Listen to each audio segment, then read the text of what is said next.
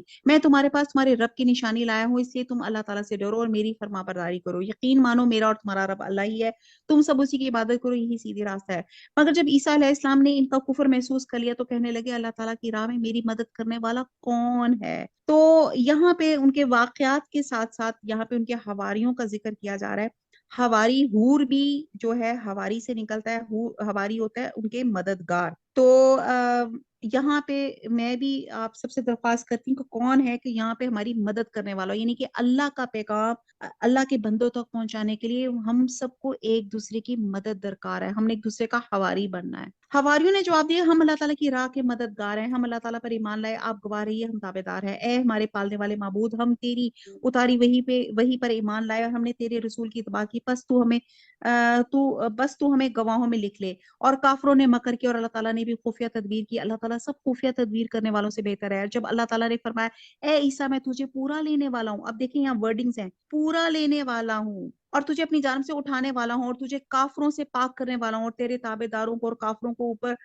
رکھنے والا ہوں، اور قیامت کے دن تک پھر تم سب کو لوٹنا میری طرف ہے، میں ہی تمہارے آپس کے تمام اختلافات کا فیصلہ کر دوں گا۔ پھر یعنی کہ یہ اللہ تعالیٰ نے کہا کہ جو کروسیفائڈ ہیں اللہ تعالیٰ نے ان کو پورے کا پورا اوپر اپنے پاس بلا لیا تھا۔ اب ایون کرسچینٹی میں بھی اس چیز پہ بہت زیادہ ڈفرینٹ فرقے ہیں، ڈفرینٹ ان کی تھاٹس ہیں، کوئی آرتھوڈاکس ہے، کوئی کیتھولک ہے، کوئی پروٹیسٹنٹ ہے، یعنی کہ پروٹیسٹنٹ ہے، یعنی کہ ہر ایک کے اس سلسلے میں بھی عقیدہ فرق ہے۔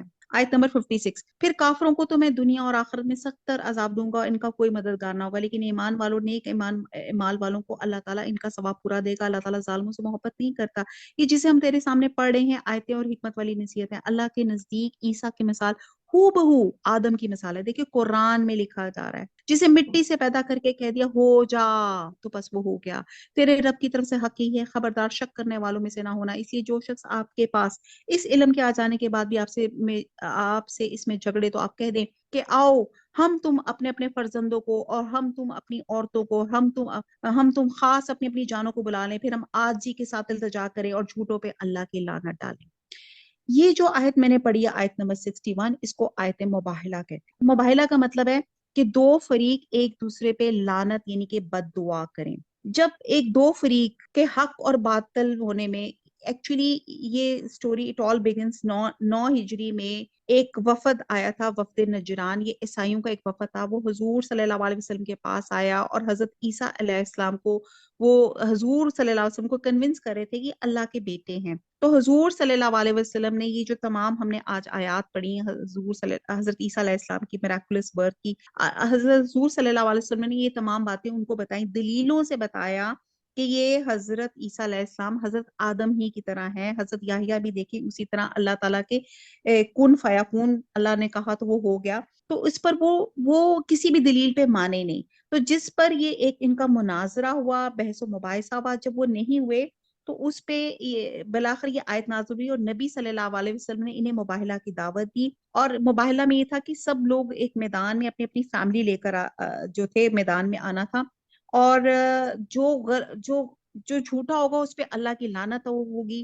تو جب حضور صلی اللہ علیہ وسلم اپنی فیملی میں سے حضرت علی، حضرت فاطمہ، حضرت حسن حسین کو اپنے ساتھ لیا اور عیسائیوں سے بھی کہا کہ تم لوگ بھی اپنی فیملی لے کر آ جاؤ، اور ہم مل کر ہم جھوٹے پہ جو اللہ کی لعنت اس کی دعا کرتے. تو عیسائیوں نے آپس میں مشورہ کیا اور ان کے پاپس نے، ان کے جو راہب تھے، انہوں نے کہا کہ تم بالکل مباہلہ نہ کرنا. اٹ مینس کہ وہ دل سے جانتے تھے کہ وہ غلط ہیں، یعنی کہ یہ وہ عیسائی جانتے تھے کہ وہ غلط ہیں، وہ حضور صلی اللہ علیہ وسلم کو بھی جانتے تھے، لیکن وہ اس بات کو کنسپٹ کو میں نہیں مان رہے تھے کہ یہ حضرت عیسیٰ بھی اللہ ہی کے بندے ہیں. تو جس پر ان کے عیسائیوں نے، ان کے راہب نے، انہوں نے سجیسٹ کی تم بالکل بھی نہ کرنا، ورنہ تم لوگ تباہ و برباد ہو جاؤ گے، تم میں سے ایک بندہ زندہ نہیں بچے گا، ایون یہاں کے پرندے چرندے کھیت سب کچھ برباد ہو جائیں گے. چنانچہ انہوں نے حضور صلی اللہ علیہ وسلم کو ریکویسٹ کی کہ آپ جزیہ مقرر کر دیں، جس کی وصولی کے لیے آپ نے حضرت ابو عبیدہ بن جراح کو آپ کے اوپر اپوائنٹ کیا، جن کو امین امت کا خطاب بھی دیا جاتا ہے. تو بہرحال یہ تھی دعوت مباہلہ کہ یہ انہوں نے، عیسائیوں نے وہ چیلنج قبول ہی نہیں کیا، کیونکہ یہ اپنی جانوں کے حریص تھے اور ان کو پتا تھا کہ وہ غلط ہے. اگر آج وہ دعوت مباہلہ کو قبول کر لیتے تو یہاں پہ کرسچینٹی کا نام نہ ہوتا اور یہاں پہ صرف واحد ایک اللہ کا نام ہوتا. یقیناً صرف یہی سچا بیان ہے اور کوئی معبود برحق نہیں بس جز اللہ تعالیٰ کے، اور بے شک غالب اور حکمت والا اللہ تعالیٰ ہے. پھر بھی اگر قبول نہ کرے اللہ تعالیٰ بھی صحیح طور پر فسادیوں کو جاننے والا. آپ کہہ دیجئے اہل کتاب ایسی انصاف والی بات کی طرف آؤ جو ہم میں تم میں برابر ہے کہ ہم اللہ تعالیٰ کے سوا کسی کی عبادت نہ کریں گے، نہ اس کے ساتھ کسی کو شریک ٹھہرائیں گے، نہ اللہ تعالیٰ کو چھوڑ کر آپس میں ایک دوسرے کو ہی رب بنائیں گے. بس اگر وہ منہ پھیلے تو تم کہہ دو گواہ رہو ہم تو مسلمان ہیں. اہل کتاب تم ابراہیم کی بابت کیوں جھگڑا کرتے ہو، حالانکہ تورات اور انجیل تو ان کے بعد نازل کی گئی، کیا پھر بھی نہیں سمجھتے؟ ایکچولی حضرت ابراہیم علیہ السلام کی جھگڑا یہ تھا کہ یہودی اور نصارہ دونوں دعویٰ کرتے تھے کہ حضرت ابراہیم ان کے دین پر ہیں، حالانکہ تورات جس پہ یہودی ایمان رکھتے ہیں اور انجیل جسے عیسائی مانتے ہیں، دونوں حضرت ابراہیم علیہ السلام کے سینکڑوں برس بعد نازل ہوئی تھی. تو حضرت ابراہیم یہودی یا عیسائی کیسے ہو سکتے ہیں؟ اور حضرت ابراہیم اور حضرت موسیٰ علیہ السلام کے درمیان میں 1000 سال کا، اور حضرت ابراہیم علیہ السلام اور حضرت عیسیٰ علیہ السلام کے درمیان 2000 سال کا فاصلہ ہے. یہ دلیل سے بات بیان کی جا رہی ہے. سنو تم لوگ اس میں جھگڑ چکے جس کا تمہیں علم تھا، پھر اس بات میں کیوں جھگڑتے ہو جس کا تمہیں علم ہی نہیں؟ اللہ تعالیٰ جانتا ہے، تم نہیں جانتے. ابراہیم نہ تو یہودی تھے نہ نصرانی تھے، بلکہ وہ تو یک طرفہ خالص مسلمان تھے. وہ مشرک بھی نہ تھے. سب لوگوں سے زیادہ ابراہیم کے نزدیک تر وہ لوگ تھے جنہوں نے ان کا کہا مانا، اور یہ نبی اور جو لوگ ایمان لائے مومنوں کا ولی اور سارا اللہ ہی ہے. اہل کتاب کی ایک جماعت چاہتی ہے کہ تمہیں گمراہ کر دے، دراصل وہ خود اپنے آپ کو گمراہ کر رہے ہیں اور وہ سمجھتے نہیں. اے اہل کتاب تم باوجود قائل ہونے کے پھر بھی دانستہ اللہ کی آیتوں کا کیوں کفر کر رہے ہو؟ اے اہل کتاب باوجود جانے کے حق و باطل کو کیوں غلط ملت کر رہے ہو، کیوں حق چھپا رہے ہو؟ اہل کتاب کی ایک جماعت نے کہا کہ جو کچھ ایمان والوں پہ اتارا گیا اس پر دن چڑھے تو ایمان لاؤ اور شام کے وقت کافر بن جاؤ تاکہ یہ لوگ بھی پلٹ جائیں. یعنی کہ یہ انہوں نے ایک فساد پھیلانے والی حرکت کی.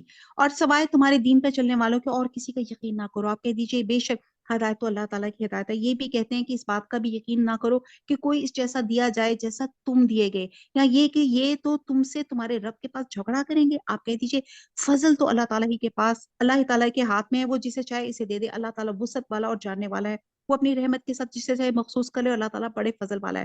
بات اہل کتاب تو ایسے ہے کہ اگر انہیں تو خزانے کا امین بنا دے تو بھی وہ تجھے واپس کر دے، اور ان میں سے بعض ایسے ہیں کہ اگر تو انہیں 1 دینار بھی امانت دے تو تجھے ادا نہ کریں. ہاں یہ اور بات ہے کہ تو اس کے سر پہ ہی کھڑا رہی، اس لیے کہ انہوں نے کہہ دیا کہ ہم پر ان جاہلوں کے حق کا کوئی گناہ نہیں. یہ لوگ باوجود جانے کے اللہ تعالیٰ پہ جھوٹ کہتے ہیں. ہاں مواخذہ ہوگا البتہ جو شخص اپنا اقرار پورا کرے اور پرہیزگاری کرے تو اللہ تعالیٰ بھی ایسے پرہیزگاروں کو دوست رکھتا ہے. بے شک جو لوگ اللہ تعالیٰ کے عہد اور اپنی قسموں کو تھوڑی قیمت پہ بیچ ڈالتے ہیں ان کے لیے آخرت میں کوئی حصہ نہیں. اللہ تعالیٰ نہ تو ان سے بات چیت کرے گا، نہ ان کی طرف قیامت کے دن دیکھے گا، نہ انہیں پاک کرے گا. ان کے لیے دردناک عذاب ہے. یقیناً ان میں ایسا گروہ بھی ہے جو کتاب پڑھتے ہیں اور اپنی زبان مروڑتا ہے تاکہ تم اس کتاب ہی کی عبادت خیال کرو، حالانکہ دراصل وہ کتاب میں سے نہیں، اور یہ کہتے ہیں اللہ تعالیٰ ہی کی طرف سے، حالانکہ دراصل وہ اللہ تعالیٰ کی طرف سے نہیں. وہ دانستہ اللہ تعالیٰ بھی جھوٹ بولتے ہیں. کسی ایسے انسان کو جسے اللہ تعالیٰ کتاب و حکمت اور نبوت دے یہ لائق نہیں کہ پھر بھی وہ لوگوں سے کہے کہ تم اللہ تعالیٰ کو چھوڑ کر میرے بندے بن جاؤ. کونو ربانین. اب یہاں پہ یہی اللہ تعالیٰ بتا رہے ہیں کہ فرق یہی ہے کہ جب آپ کسی بھی کلاس یا کسی بھی چیز میں آپ کوئی درس یا کوئی چیز لیتے ہیں تو سب سے پہلے یہاں پہ اللہ تعالیٰ نے ایک ہمیں ایک دلیل بتا دی کہ وہ آپ کو بتانے والا، جو اللہ کی باتیں بتانے والا، وہ آپ کو اللہ کا بندہ بنا رہا ہے یا آپ کو اپنا بندہ بنا رہا ہے. تو یہاں پہ یہی بات کی جا رہی ہے کہ وہ تو کہے گا تم سب رب کے ہو جاؤ تمہاری کتاب سکھانے کے باعث اور تمہاری کتاب پڑھنے کے سبب، اور یہ نہیں ہو سکتا کہ وہ تمہیں فرشتوں اور نبیوں کا رب بنا لینے کا حکم کر دے. کیا وہ تمہارے مسلمان ہونے کے بعد بھی تمہیں کفر کا حکم دے گا؟ جب اللہ تعالیٰ نے نبیوں سے عہد لیا کہ جو کچھ میں تمہیں کتاب اور حکمت دوں، پھر تمہارے پاس وہ رسول آئے جو تمہارے پاس کی چیز کو سچ بتائے، تو تمہارے لیے اس پر ایمان لانا اور اس کی مدد کرنا ضروری ہے. فرمایا کہ تم اس کی اقراری ہو، اس پہ میرا ذمہ لے رہے ہو. سب نے کہا ہمیں اقرار ہے. فرمایا تو اب گواہ ہو. ہاں میں بھی تمہارے ساتھ گواہوں میں ہوں. بس اس کے بعد بھی جو پلٹ جائے وہ یقیناً نافرمان ہے. کیا وہ اللہ تعالیٰ کی دین کے سوا اور دین کی تلاش میں ہے؟ حالانکہ تمام آسمان والے اور سب زمین والے اللہ تعالیٰ کے فرما بردار ہیں، خوشی سے ہوں یا ناخوشی سے ہوں، سب اسی کی طرف لوٹ آئے جائیں گے. آپ کہہ دیجئے ہم اللہ تعالیٰ پہ اور جو کچھ ہم پہ اتارا گیا اور جو کچھ ابراہیم علیہ السلام پہ، اسماعیل علیہ السلام پہ، اسحاق علیہ السلام پہ، یعقوب علیہ السلام پہ اور ان کے اولاد پہ اتارا گیا، جو کچھ موسیٰ علیہ السلام پہ اور دوسرے انبیاء علیہ السلام کی طرف دیے گئے، ان سب پر ایمان لائے.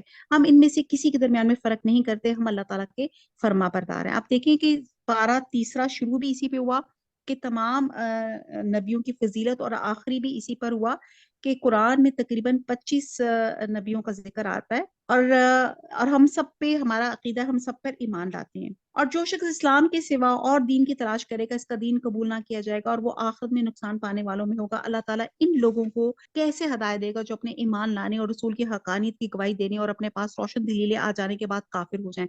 اللہ تعالیٰ بے انصاف لوگوں کو راہ راست پہ نہیں لاتا. ان کی تو یہی سزا ہے کہ ان پر اللہ تعالیٰ کی اور فرشتوں کی تمام لوگوں کی لعنت ہو، جس میں یہ ہمیشہ پڑے رہیں گے. نہ تو ان سے عذاب ہلکا کیا جائے گا، نہ انہیں مہلت دی جائے گی، مگر جو لوگ اس کے بعد توبہ اور اصلاح کر لیں تو بے شک اللہ تعالیٰ بخشنے والا مہربان ہے. اب یہ اسے وہ توبہ مراد ہے جو موت کے وقت ہو، ورنہ توبہ کا دروازہ کھلا ہے. آپ یہ دیکھیں کہ انصار میں ایک مسلمان مرتد ہو گیا اور مشرکوں سے جا ملا، لیکن جلدی ندامت ہوئی. اس نے لوگوں کے ذریعے حضور صلی اللہ علیہ وسلم تک پیغام پہنچایا کہ کیا میری توبہ قبول ہو سکتی ہے. اس پر یہ آیات نازل ہوئی اور جسے معلوم ہوا کہ مرتد کی سزا اگرچہ بہت سخت ہے کیونکہ اس نے حق کو پہچاننے کے بعد پھر سرکشی میں چلا گیا، لیکن اگر وہ اپنی اصلاح کر لے تو اللہ غفور اور رحیم ہے اور اس کی توبہ قبول ہے. اور اگلی آیت نمبر 90 ہے، بے شک جو لوگ اپنے ایمان لانے کے بعد کفر کریں پھر کفر میں بڑھ جائیں، ان کی توبہ ہرگز قبول نہ کی جائے گی. یہی گمراہ لوگ ہیں. یعنی کہ اس والی توبہ سے مراد وہ ہے جو موت کے وقت ہے. توبہ کا دروازہ ہر وقت کھلا رہتا ہے. اور ایک حدیث کا مفہوم ہے، اللہ تعالیٰ بندے کی توبہ اس وقت تک قبول کرتا ہے جب تک اسے موت کا چھو نہ لگ جائے. یعنی کہ جان کنی کے وقت توبہ قبول نہیں ہوتی، یعنی کہ ڈیتھ بیڈ پہ آپ کی توبہ قبول نہیں ہوتی. ہاں جو لوگ کفر کریں اور مرتے دم تک کافر رہیں، ان میں سے کوئی اگر زمین بھر سونا دے گو فدیے میں ہی ہو تو بھی ہرگز قبول نہ کیا جائے گا. یہی لوگ ہیں جن کے لیے تکلیف دینے والا عذاب ہے، جن کا کوئی مددگار نہیں. حدیث میں آتا ہے کہ اللہ تعالیٰ قیامت والے دن ہلکے ترین عذاب والے جہنمی سے کہے گا اگر تیرے پاس دنیا بھر کا سامان ہو تو کیا اس عذاب نار کے بدلے سے دینا پسند فرمائے گا؟ وہ کہے گا ہاں. اللہ تعالیٰ فرمائے گا میں نے تجھے اس سے زیادہ آسان بات کا مطالبہ کیا تھا جب تو آدم کی پوش میں تھا کہ میرے ساتھ شرک نہ کرنا، مگر تو شرک سے باز نہیں آیا. بہرحال اللہ بڑا غفور ہے، رحیم ہے. اللہ تعالیٰ سے معافی مانگتے ہیں. اللہ تعالیٰ ہمارے تمام گناہوں کو، ہماری تمام جو بھی ہماری جانے اندانے گناہوں کو اللہ تعالیٰ معاف فرمائے. اللہ تعالیٰ قبول کرے، ہماری کلاس میں برکت ڈالے. وما علینا الا البلاغ. سبحانک اللہم و بحمدک نشہد لا الہ الا انت نستغفرک و نتوب الیک. السلام علیکم ورحمۃ اللہ وبرکاتہ.